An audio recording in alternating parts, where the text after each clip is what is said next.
Sous la présidence du ministre de l'Environnement, de l'Eau et de l'Assainissement et la coprésidence du ministre de la Communication, de la Culture, des Arts et du Tourisme, l'Association des journalistes et des communicateurs pour la protection de l'environnement, Média Vert, avec le soutien du CIFOR ICRAF, du SPONG et de l'ONG TreeAid, organise le premier forum national sur la RNA autour du thème « Régénération naturelle assistée, valorisons les savoir-faire de nos paysans pour un Burkina Faso vert et autosuffisant ». Les 29 et 30 avril 2025 au Centre national Cardinal Paul Zungrana de Ouagadougou, venez rencontrer experts, journalistes, communicateurs et spécialistes de la RNA pour des panels de haut niveau sur cette pratique endogène de restauration des sols. Forum national sur la RNA, agissons ensemble pour un avenir plus vert et durable.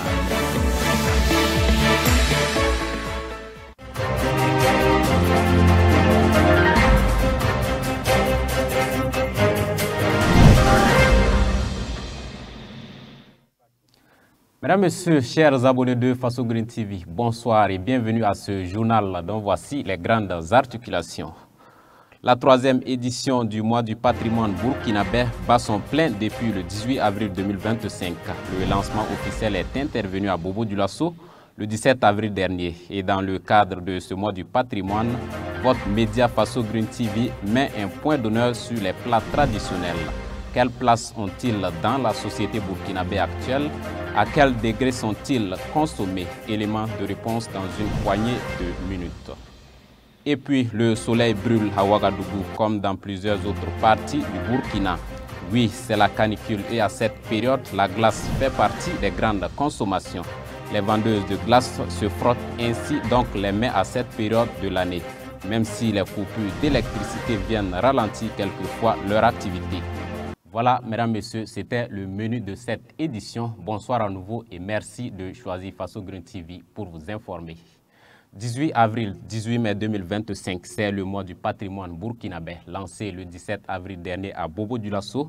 Ce mois du patrimoine burkinabé, qui est à sa troisième édition cette année, vise à valoriser les richesses culturelles nationales. C'est dans cette même lancée qu'une de nos équipes s'est intéressée aux mets du terroir.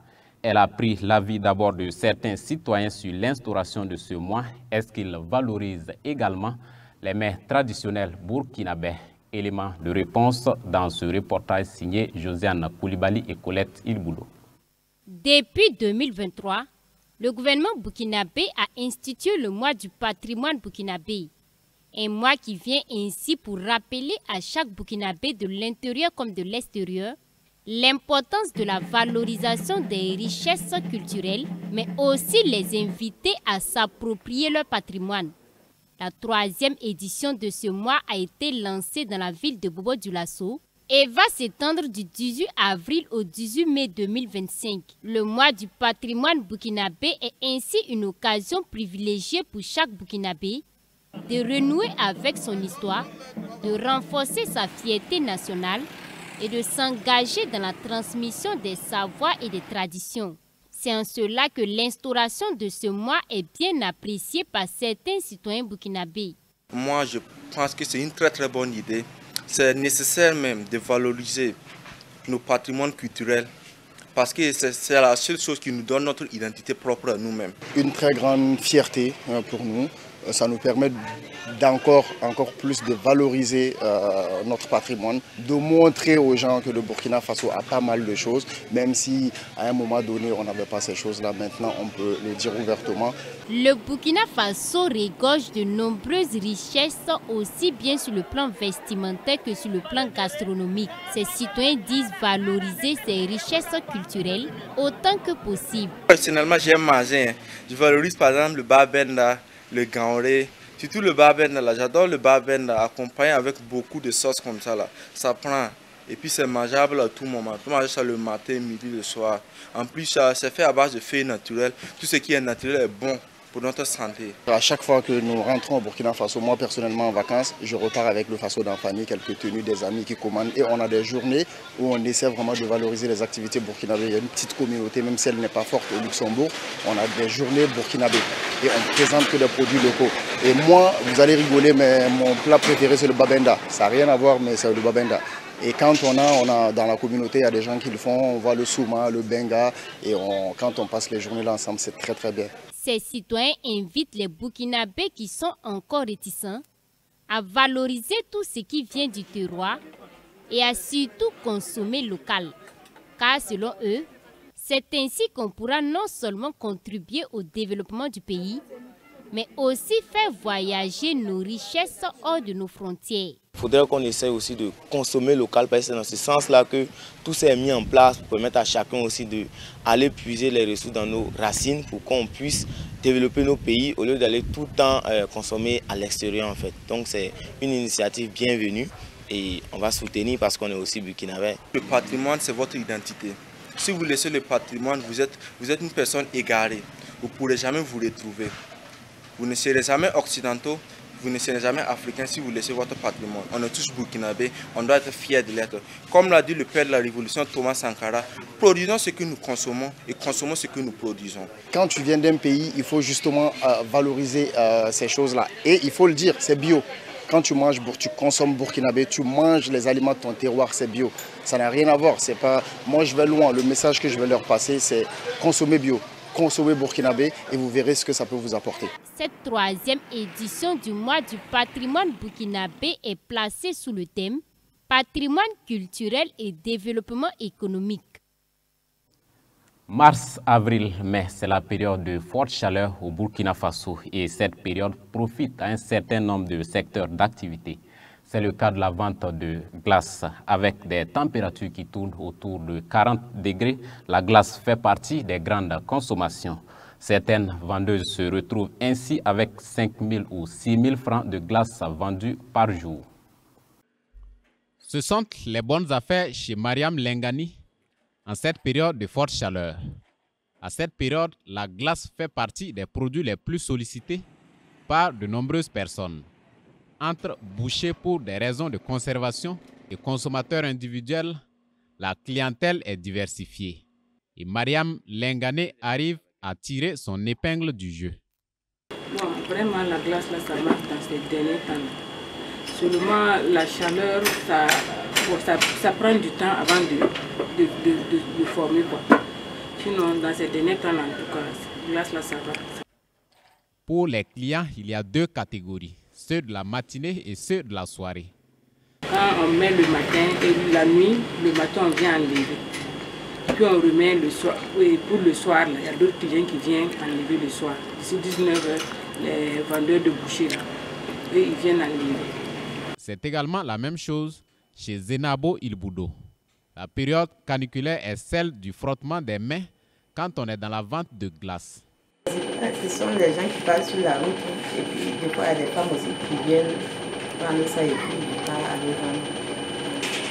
Il y a un peu physique, des fois il y a la glace, des fois aussi ça ne se forme pas bien. Donc ça fait que s'il y a la glace, on se demande 3 000, 3 500 par jour. Le hic est que période caniculaire rime souvent avec coupure d'électricité. Une situation qui joue considérablement sur leurs activités, même si ces vendeuses relèvent une nette amélioration par rapport aux années antérieures. En tout cas, les coupures là, dans ces derniers temps, on peut dire que ça va un peu. Dans cette zone-là, ça va un peu.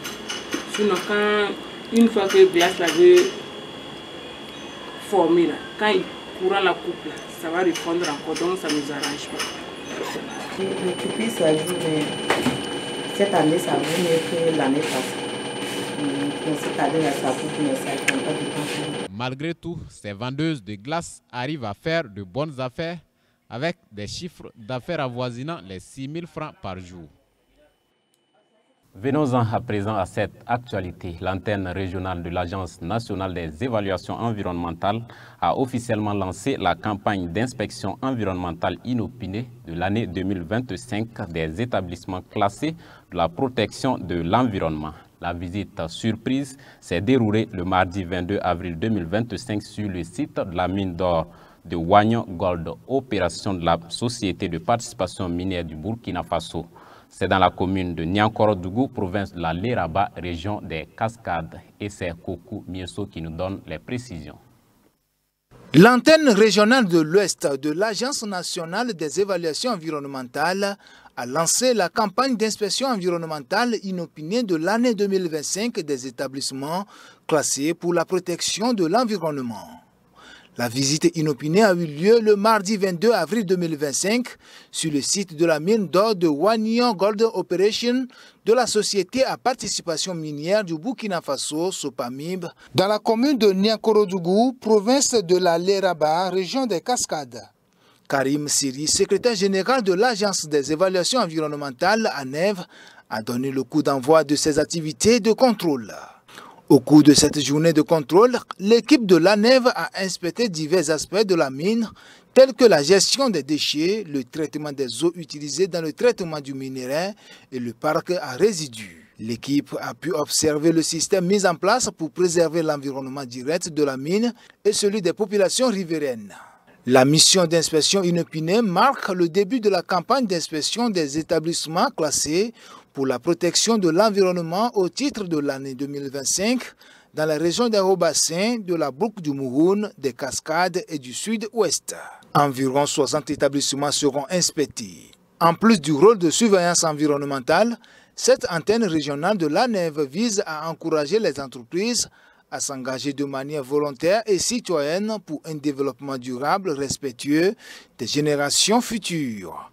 À la fin des évaluations de l'année 2025, les meilleurs établissements en matière de préservation de l'environnement seront récompensés. Puis se communiquer pour refermer cette édition, la direction régionale en charge du commerce du Sud-Ouest, en collaboration avec le Conseil burkinabé des filières agropastorales et halieutiques et la gendarmerie nationale, a procédé à une saisie de plus de 30 tonnes de noix brutes de cajou dans la localité de Koupieré, province du Numbiel, pour fraude à l'exportation vers un pays voisin. La marchandise sera vendue à des transformateurs au niveau national et la recette reversée au compte du Fonds de soutien patriotique selon le directeur régional. Il invite par ailleurs les acteurs de la filière au strict respect du communiqué interministériel numéro 025-006-MICA-MARA-MEF du 28 mars 2025 portant suspension de l'exportation de la noix de cajou. Voilà ce qui met fin à cette édition. Merci, mesdames, messieurs, de nous avoir suivis. Rendez-vous renouvelé demain pour une nouvelle édition, Dieu voulant.